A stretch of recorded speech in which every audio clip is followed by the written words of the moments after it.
তার নাম হচ্ছে কিমচি।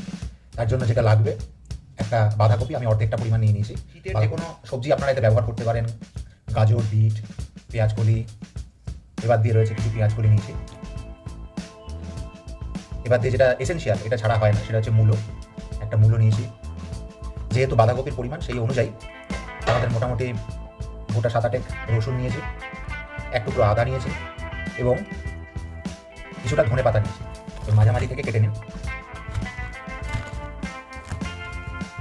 এর মেন ইনগ্রেডিয়েন্ট হচ্ছে এই বাঁধাকপি। বাঁধাকপি ছাড়া এটা একেবারেই হবে না। নুন ছড়িয়ে দিতে হবে পর্যাপ্ত পরিমাণে। বন্ধুরা, আমরা সবজিগুলোকে কেটে নিয়েছি। এখানে দেখতে পাচ্ছেন এগুলো পেঁয়াজ কলি কাটা রয়েছে, এখানে হচ্ছে মূলো কাটা আছে, এখানে এগুলো ধুয়ে নিতে হবে, ধুয়ে রেডি করে রাখতে হবে।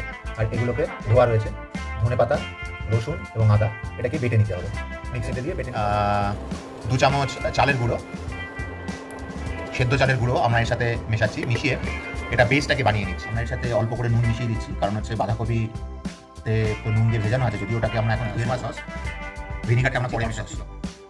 যে পরিমাণ আমরা শুকনো লঙ্কার গুঁড়ো দিতাম তার অর্ধেক পরিমাণ দিচ্ছি হচ্ছে শুকনো লঙ্কার গুঁড়ো, আর অর্ধেক পরিমাণ লঙ্কার গুঁড়ো মেশাচ্ছি। শুকনো লঙ্কা, আদা, ধনে পাতা এবং রসুন বাটাটা রয়েছে, সেটাকে এর সাথে মিশিয়ে দিচ্ছি।